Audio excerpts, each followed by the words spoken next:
Hi, and welcome to the Bleeding Edge podcast. I'm your host, Ralph Benker, and with me on the show today, Emil Ogier. Emil, it's the second time round, but how are you doing? That's awesome to be back for a third time, right? Oh, geez. I tell you what, if anybody wants to start a podcast, then just make sure you get some Valium with your Riverside subscription to make sure you can keep your cool.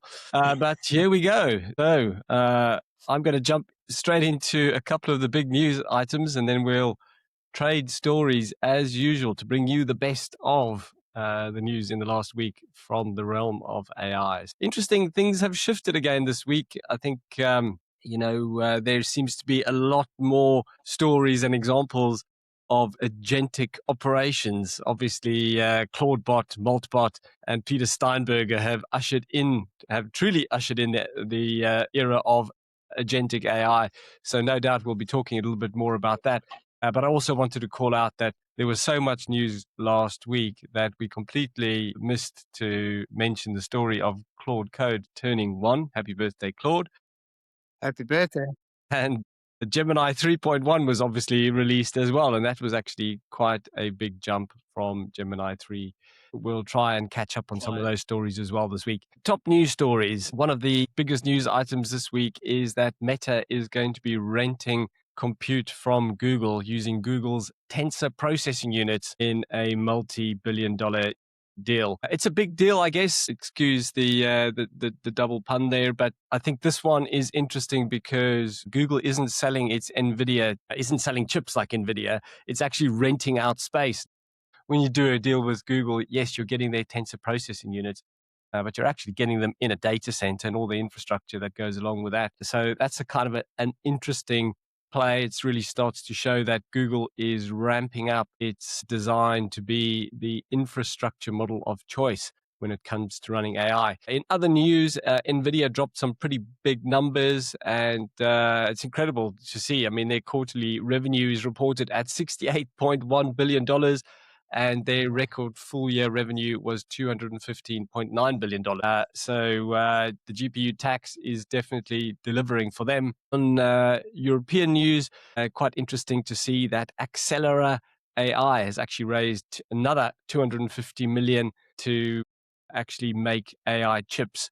And what they're doing is they're actually scaling inference products. So I'll talk a little bit more about exactly what inference means, but essentially, when you are querying the LLM, that is an inference. It is different to training the LLM. And there are optimized chips for both of those. And Accelera are basically going to be making the chips specifically for inference products. And that is actually quite a big deal. If they get that right, then that is a really interesting solution for the market, which is obviously, different from what NVIDIA and what Google are offering with their TPUs. So definitely one to watch. On the partnerships front, it does seem like there's a lot of partnership news at the moment, certainly with larger consultancies and the AI companies. In this latest news, Mistral AI, which is the AI that is the LLM that is run out of France, it's a European sovereign AI, and they have done a deal with Accenture. Accenture will be looking at how they can help enterprise adopt Mistral AI, and that's a multi-year collaboration that they've signed up to. Interestingly enough, we've also got a similar deal with OpenAI, and of course, they are also pushing into enterprise. OpenAI have got something like 900 million monthly users, but unlike Microsoft and Google, they've only got like 1 million users, I think, that are in the business space, or at least 1 million business customers that they actually have signed up to the platform. And so their big push is obviously to open up enterprise, and they are partnering with TechCrunch. So I think, this kind of goes back to a story we had a little while ago. What is the impact of AI on professional services firms? And in this case, we're really seeing that the complexity of putting large scale AI solutions together means you are still relying on professional services firms. There's no doubt they're not going anywhere soon. But of course, the model is greatly changed. And so some of these partnerships are kind of interesting to see how they can speed up landing these tools in enterprise. Meanwhile, if we have a look at what else Google has been up to, there is NanoBanana 2, an image model that Google released, must be some 6 months back now. And they are basically rolling it out across Gemini search ads and develop a preview. So if you're a Google user, one of the things you will see is that NanoBanana, which is their image generation tool, is actually dropped into a variety of different applications. And this is what makes Google so interesting, because they have this multimodal capability and they can mix and match these different services in their tool stack. Anyway, so they're just continuing the rollout of NanoBanana 2, and you'll be able to see that in Gemini search and ads. Of course, I've been using it in Gemini, so it's interesting that they are saying that they're going to be rolling it out further. I might need to dig into that and see exactly what it is they're offering. Microsoft are also doing something similar with kind of integrating their LLM tools into their existing tool stack. Obviously, what we know is that the whole world runs on spreadsheets, so no surprise. They have been extending the usage of Copilot agent and its ability to actually work with modern workbook formulas. And so this, no doubt, will improve your ability to do amazing things with Excel grids and finance models and status trackers and the like. Of course, Claude Code seems to be the most capable of actually building complex Excel solutions, and Microsoft Copilot has actually been playing catch up there, but it does look like Microsoft are trying to sort that out. So that's a good thing to see. In other news, robotics, this one again from Google. So Google is actually reabsorbing a company that they have called Intrinsic. That's their robotics arm, and they're bringing it closer to Google DeepMind and Gemini. So DeepMind and Gemini are the teams that are responsible for some of the most significant AI developments at Google. It just means they're really starting to see that the AI is essentially the operating system for the robotics capability. So no surprise that they are starting to fold them into the same product organization. And of course, this is a little bit similar to what we've seen with Elon's play with SpaceX and the acquisition of XAI. And obviously, he's got the robotics arm sitting within Tesla. And it is, of course, rumored that he will fold that into SpaceX as well. And so you can see, the play that both Google and SpaceX are making there.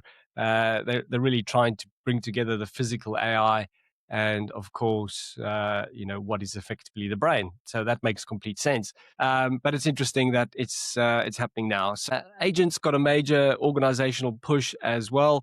This time from Anthropic. There's actually been quite a lot of news, as I said earlier on, about agents. Perplexity have actually just announced that they have got an agent that can do 19 things.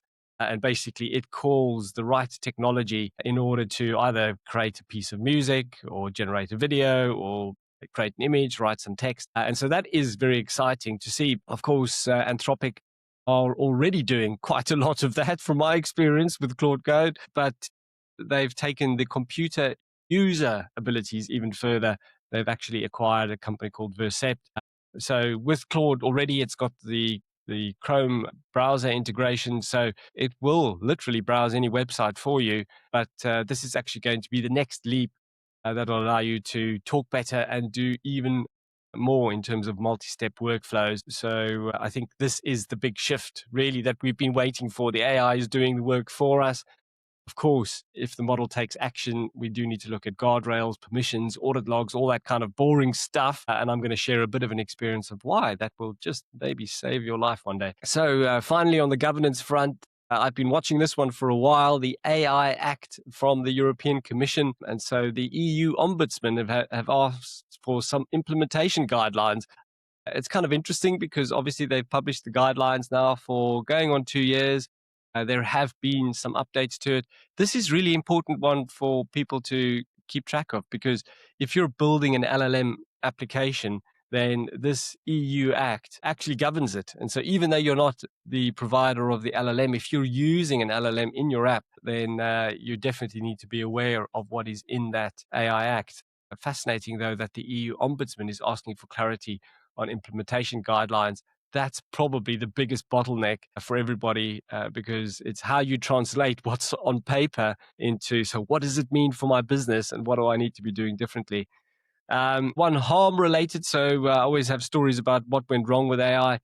There is some reports that are starting to surface. I haven't really been able to verify this, but it does look like mainstream AI tools have been used to accelerate elements of a cyber operation. So that's an interesting one. I'm still digging into that, but I think the other one that we will also talk about is a guy that managed to connect to thousands of AI run vacuum cleaners. That's kind of interesting I heard story. that story. Yeah, we'll talk a little bit more about that. So some interesting ones in the news there today. Anything catch your eye, Emil? It's always all very interesting, Rolf. Thanks. Great roundup as always.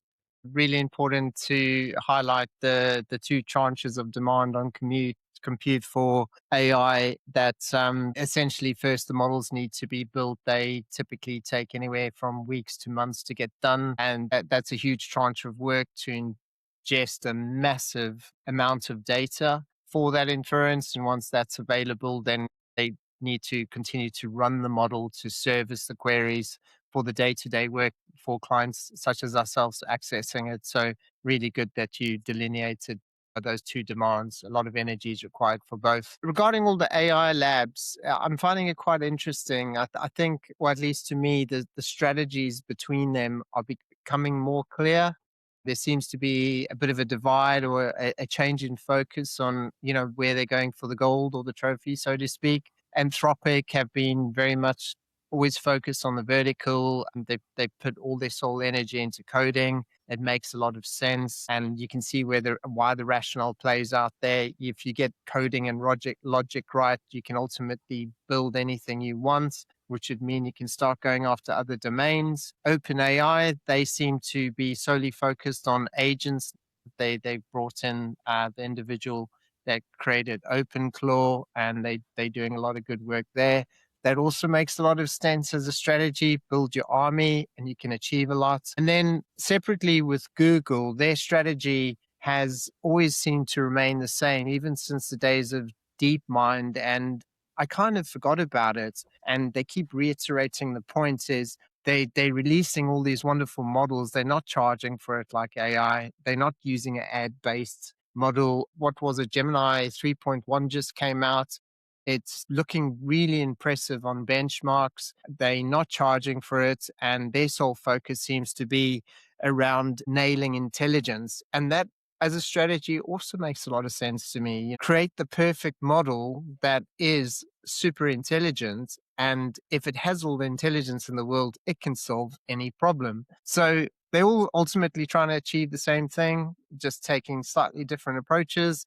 And I'm just really interested to see where the journey goes and to see if there's any type of convergence down the line in 26 and 27. And on your last point regarding the convergence on Elon Musk's companies, that's also quite interesting. Listen to a really informative podcast on moonshots where they interviewed Elon Musk earlier this year, or late past of last year. And they'd asked him if he had planned this great plan to bring all these companies together. And he freely admitted that it wasn't part of the plan. The most interesting aspect to the whole thing was he brought up the singularity and he said, that's one of the byproducts of the singularity is as you get closer to the edge, things do start to converge. So I found that quite amazing as a response, and it just gave me a lot of pause for thought. Yeah, I think that's kind of where we're heading. And I've seen that Amazon have invested, or at least promised an investment of something like $50 billion into OpenAI. And one of the tenets of that agreement is that they float, so that they have to actually IPO. And then the second one is that they achieve AGI. And so what an amazing kind of statement there. You'll get this money once you've achieved AGI. I hope they have a better definition of AGI than the rest of us. It will be interesting to see what they have considered as AGI. But of course, that level of general intelligence, artificial general intelligence, is something that many say we have already surpassed what we had set out. Certainly, GPT 5.2 kind of exceeded so many of the benchmarks in nearly all disciplines in terms of what a human being can actually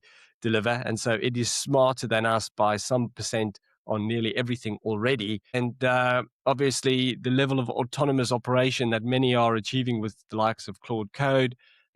I think a number of people have said, look, we're past AGI, but there we are. we've got Elon Musk talking about this convergence happening. Clearly, it's happening. Everything is becoming connected, absorbed into the center. So, no doubt, as we essentially land the same capability into a combination of ambient devices, so we must talk about ambient devices because there's some interesting movement there. So, these are devices that are on your person, they're always listening, they are recording absolutely everything. And then obviously physical AI, which is the robotics. I guess many of us have got used to the robot running around the lawn. Or maybe you have one of these robot vacuum cleaners that has now been hijacked by this guy that managed to hack them. So AI is making its way into that physical form factor, if you like. And then, if the news is to be believed, we will have one of these robots that we will be leasing, probably for the price of a small car, standing washing our dishes, making our toast and our coffee. And so, all of that is what's driving this convergence. Those things need a brain, they need to be able to operate autonomously. And AI seems to be very well placed to do that. Indeed. So I've got, and I thought I'd switch it up a bit this session, Rolf, and have a bit of education myself to the table. So without further ado, let's get started and unpack one of the most useful features in Google Gemini. Thought it'd be useful to explain the difference between Gemini Pro instructions and Gemini Pro gems, their pros and cons, and when to use each. Think of Gemini Pro as your all-round helpful friend. Custom instructions are like giving that friend a sticky note or sticky notes with your general preferences. Examples being always reply in bullet points or respond in a friendly and professional tone. Gems are like cloning that friend into multiple specialists. One gem is your writing coach, another is your code debugger, each with their own detailed rules, personality, and even upload files that they can remember forever. That's the core difference. Custom instructions, these are global settings for the main Gemini chat. You set them once in an app under your profile, and they apply automatically across all new conversations. The pros are it's super fast to set up, it's easy to set up, it works across all your chats, and it's perfect for simple habits like respond in this particular format or tone when I speak to you. Cons, it's limited to basic preferences. There's no file uploads. It's not task specific, and it can be forgotten in very long chats as your context window increases. Gems are the dedicated experts. Gems are separate custom AI assistants. You can give each one a name, detailed instructions, and upload files for knowledge. They live in their own chat window and always remember their role. The pros are they're highly specialized and consistent. You can upload files so they know your documents or your data. They're great for repeatable tasks. Feels like having a team of experts. Cons, you have to switch to a specific gem each time. It's only private to you, slightly more setup time, and best used with Gemini Advanced for taking full advantage of its power. So when to use each? Custom instructions are good for when you want everyday improvements like shorter answers or professional tone. You're doing quick general chats. You just need one simple rule across all your chats and you don't want to keep repeating yourself. Use gems when you have a recurring specific job. You need to write emails in your brand voice or review code. You want to give AI your own files or data when you need a focused expert that never forgets its role. So how it's helped me recently, I was trying to set up a home lab on my Raspberry Pi, and I got involved in some pretty long conversations with Gemini. And as the conversation progressed, the model started to drift and hallucinate, and it became increasingly frustrating trying to frequently steer it in the right direction. It kept defaulting to offering me generic advice for standard Raspberry OS build, which I told it I did not have. This ultimately got me into quite a lot of configuration issues, which took me a lot of time to resolve. The solution created a clear system manifest outlining my setup in detail, which is now used in all conversations. First in instructions, which I came to realize is not token efficient, as it can also lead to context bleeding into unrelated conversations when I was not trying to work on my home lab build, and it had nothing to do with the home lab build. And it's now moved to a gem to draw from it as I need it. So a fun challenge to our listeners, open Gemini this weekend, set one custom instruction like always use emojis in fun chats, Then create your first gem called Writing Helper with instructions to write in clear, simple language or whatever structure you prefer, and let us know how you get on. Yeah, some good advice. I think getting those instructions set up actually can be quite a big time saving, because obviously every chat that you have, it kind of applies those instructions. I have used gems very extensively, and I really like them. In some ways, I have to say, I still prefer ChatGPT projects, and I Interesting. also really like Claude projects, actually just using the desktop version of Claude. So my problem is that I obviously have gems, have ChatGPT projects, have Claude projects, and so I have to sometimes compartmentalize. Like, where did I store that now? I'm kind of going through the cupboards. Where's the can of beans? And so I You can't. need to organize treasure chest. Well, of course, what we need is the orchestrator that sits on top of all of that. And I think this is, Mm. very much where Perplexity is trying to play. For so many of us, it's about what model should we choose, which one is better. And actually, if there's kind of two camps to this, don't get too comfortable with any one model, because things are always changing. I think that's the one side. And so use as many as you can. But the other side is, pick something that works for you and go deep and just become as comfortable with it as you can. And I kind of flip between those two modes. Possibly Perplexity allows you to maybe pick a third option. So as I said earlier, they've actually been working on something which is a multimodal digital worker. And we can see where all of this is going. So, agentic AI, where the agent is essentially following your instructions. So that instruction set that you were just describing there, the content from your project, from your gems, really come into play here. But of course, what the model is actually able to do is execute on your behalf. And in this particular model, Perplexity are giving you these kind of access to 19 models, which is available for Max subscribers on the web. And it is essentially an agentic workflow operating system. So this thing will orchestrate many models, and it beats betting on one model. So, you know, I'm not using it because I'm looking at one model like Claude Code being so capable and able to do all of this stuff anyway, that I haven't seen the need to go to Perplexity. But I think, Claude Code in itself has some barriers to entry. It's not the most straightforward environment for people to be logging into a terminal window. Claude Cowork changes that somewhat. And so, we'll have to see how this plays out. I think Perplexity have created a space for themselves.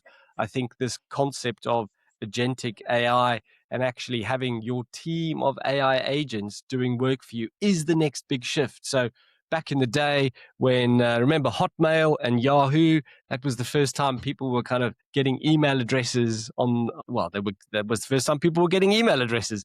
We didn't have a need for them before 1992, if anybody can remember that far back.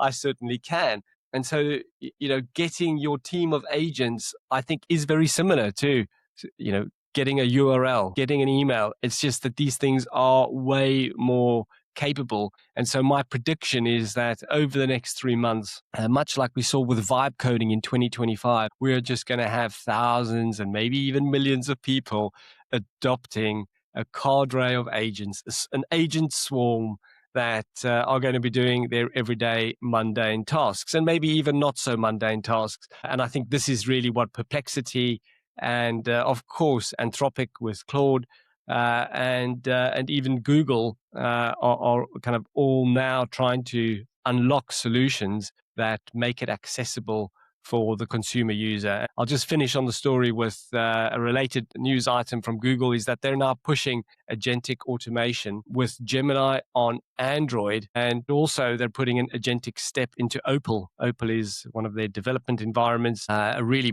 capable tool. It's not available just everywhere in the world just yet, but you can get access to it on a VPN, and it's really great for building all kinds of applications for the web. But of course, getting these agentic agents that can actually build the stuff for you. And then, the final piece, which I have uncovered certainly over the last few weeks, is using voice mode.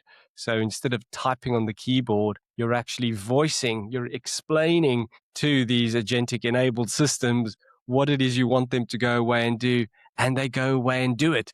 And so that's the promise of what is here and now, and certainly what is coming to most production, let's say productivity enhancement plays for everybody everywhere. Get ready for your agent swarm. Thanks, Rolf. That's good advice. I've also jumped on the bandwagon of using voice, and wow, what a difference.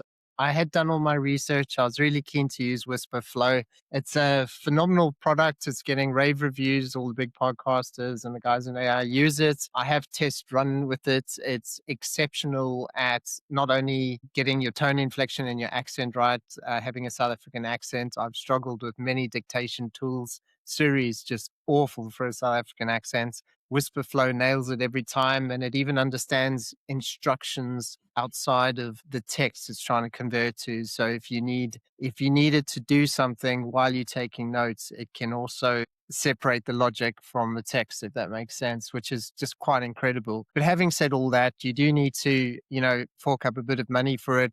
It is at a premium tier price. I'm not sure what the exact price is. I could be off. I think it's between $10 and $15 a month. But I did do a whole lot of research. If you are a Mac user, I think it extends outside of other operating systems. I've installed Whisper Notes, and I think it's just absolutely fantastic. I spent £5 on it, £4.99. It's a lifetime subscription, and it's working perfectly for me. So, try it out.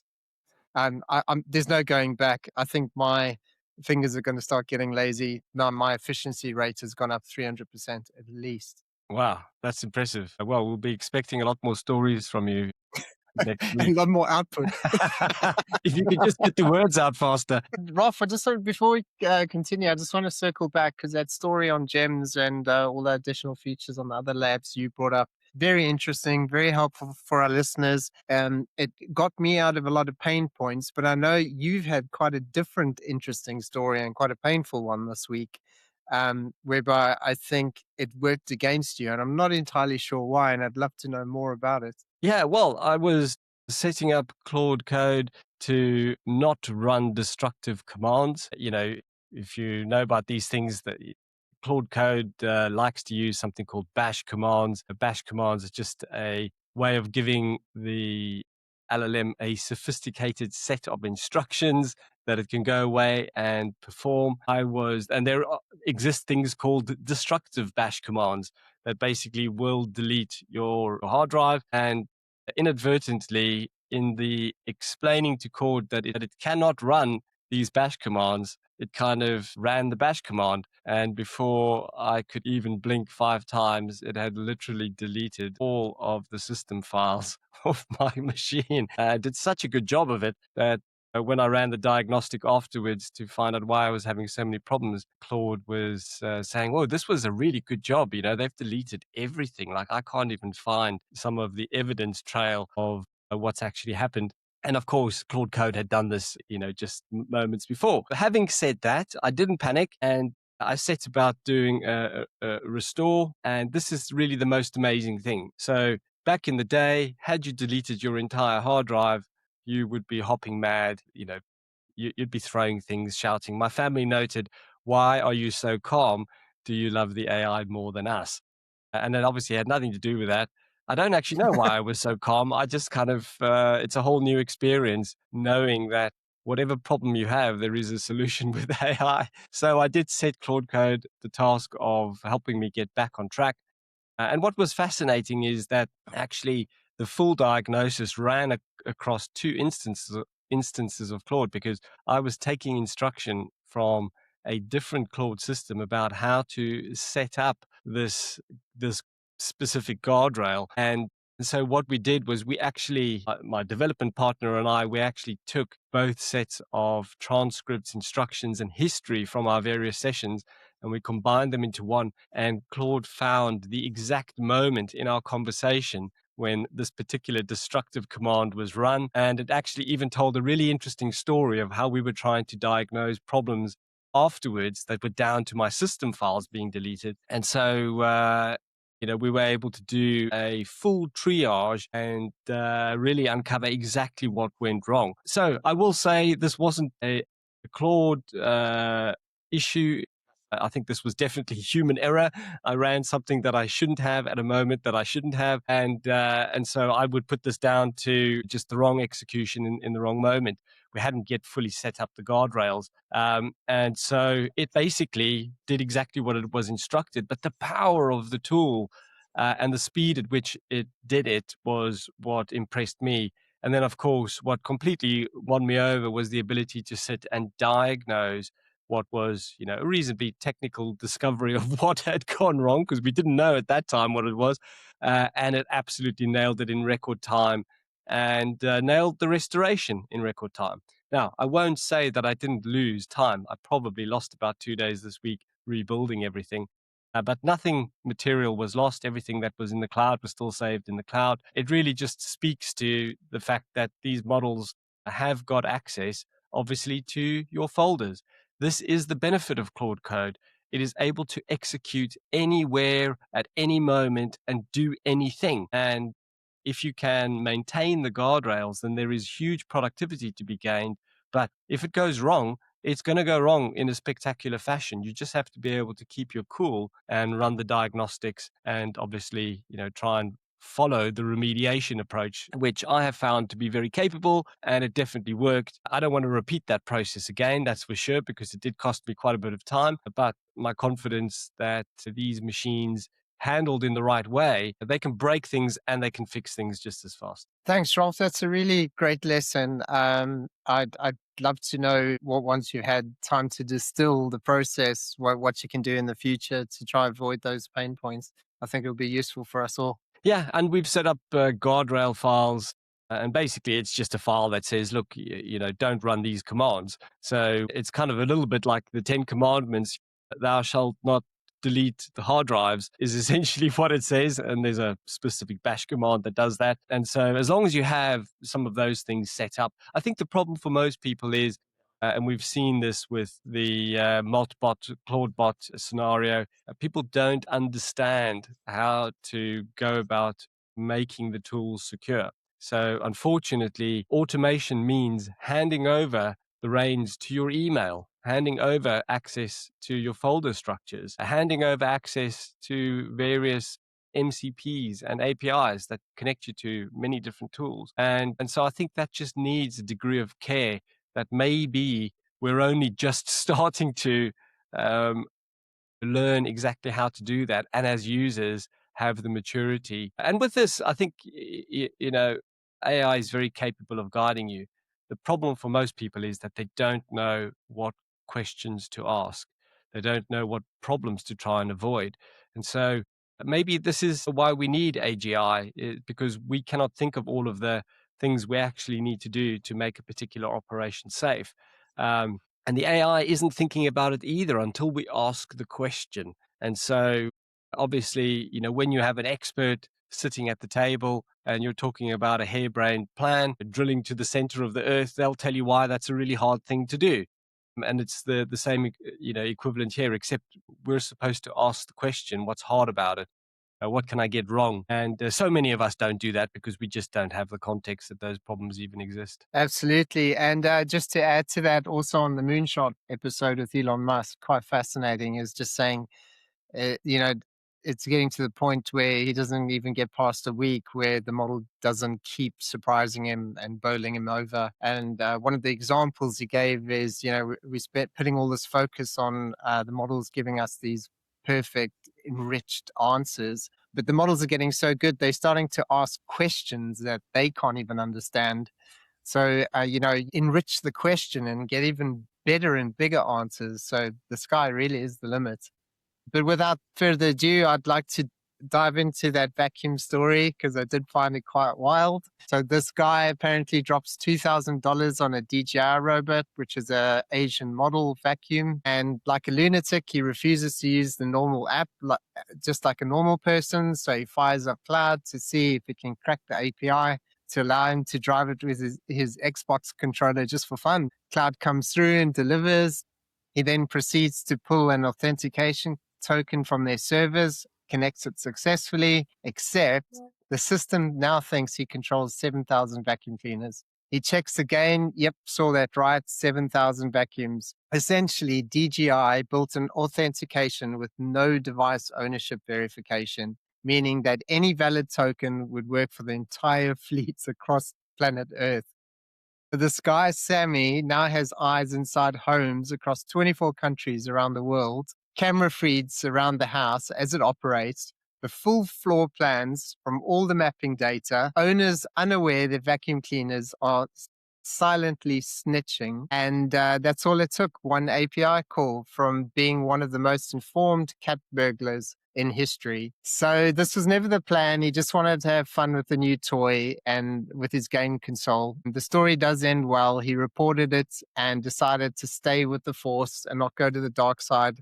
And DJI fixed the security vulnerability in 2 days. But it just goes to show that IoT companies are still shipping products with little to no security oversight with regards to security. So, a good lesson learned, I think. Yeah, no, I love that because it just illustrates that the interconnectivity that we've created, there are vulnerabilities that people can expose. And so if big companies like DJI aren't even catching it, then, what else is out there? And so obviously people are going to be exploiting some of these vulnerabilities as they have been for a long time, but it just gets a little bit even more invasive. So a couple of other stories just in terms of hardware. Apple are also now pushing for their ambient pin. So one of the news stories that broke in 2025 is that OpenAI and Johnny Ives, the designer of some of the iconic Apple products, they joined forces, multi-billion-dollar deal, all that. And of course, the thing that Johnny was supposed to be bringing to the table was this ambient AI device. So apparently it's still on track for release sometime in 2026. I think we'll probably see it around the middle of the year. And the idea behind the product is that it's always on, recording absolutely everything. It doesn't have a screen, but it is, of course, interacting with the AI brain, whatever one you have available to it. We'll have to see. Obviously, OpenAI will make ChatGPT the main operating system for that ambient AI tech. Apple are also doing the same thing, and so we are going to probably see a slew of these devices on the market, ushering in this new era of ambient AI. What are we going to do with these things? Well, we don't know. And actually, I did a bit of research on the sentiment amongst people on these tools, and I will say that the market is pretty divided. About 50% of the people say, no way, I'm not having an AI hanging around my neck, recording absolutely everything. And other people are saying they can't wait for this tech because it's going to make such a difference to monitoring, let's say, an aged parent that has some medical issues. And of course, needs to be able to converse and chat with something that can record what's going on. And so I can see, both positive and negative use cases for this. Maybe Meta's glasses are the furthest that we've got, because a lot of people are using these Meta glasses to record video and audio, and also stream audio. There's a little bit of a heads-up display, and so they're getting information on the screen. And all of this is really pointing, from what I can see, to wide scale adoption of ambient AI. And I actually think it's going to make a really big difference to lots and lots of different things. I mean, just imagine in sports, basically having one of these on every player, on a football team or on a rugby team. And you'll basically get, I say 360, imagine a 360-degree coverage from every single player of their experience on the field. And I can see, uses for this in medicine. I can see uses for it in engineering. And I actually think that it's going to really usher in a whole slew of new ways of working and operating that we can't just yet understand. But maybe one of the things that, of course, is going to come to the forefront with all of this again is privacy. So what actually happens to all of those conversations? And of course, it's not just your conversation, it's anybody that's talking to you. And so will people see the fact that you now have either the Apple pin or you have the Google AI version, the open AI version, are they going to say, okay, I'm not talking to you? So it's a little bit like a reporter standing there with a microphone. You can choose Yeah. to scurry past, but now everybody has one of these things, and they're recording absolutely everything. So that's going to be quite And I fascinating. think it's also going to make a massive difference. I think it's going to create a huge crack in the wall for the likes of privacy regulation like GDPR. I mean, how can consent exist if everybody is wearing an ambient device around you? I just think it becomes irrelevant. Quite right. And of course, when you've got people like Sammy hacking into DJI robots, what's to stop them to hack into your Meta glasses Yeah. or whatever ambient device you're wearing from either Apple or OpenAI? So yeah, I think And and you also got to remember it's a two-way street, right? So I've always been big on privacy, as you know, Rolf, and I've looking at all the AI models, spent a lot of time reading through the literature on what I can choose to consent to and what not to consent to. But conversations invariably always have more than one person involved. So even if you're not interested in it, the other person could be granting access to their conversations, which include you. So I really do think we're losing control over privacy. Kind of pretty much given up on trying to defend the position now. I think it's coming. Data is going to be available for everyone. Maybe in the future we'll build new walls, but temporarily while we go through this new displacements. Yeah, I think that's just our new future for now. and of course, this also touches on a story that's been running over the last few weeks with Anthropic, and they've been refusing to allow the US government to use Claude for mass surveillance and That's right. management of drone systems. And they're basically saying that already the AI is so capable that it can essentially process all the communication that any social media or any AI and LLM related tools are gathering, and it is able to set out who your opposition is, for example, and where the voices of dissent in society are. And clearly, that is something that we can do right now. Anthropic are saying we shouldn't be doing that. The US government is saying we want to be able to do that. I think us as citizens, we're saying, yeah, no, that's a level of surveillance state that we don't particularly want to enter.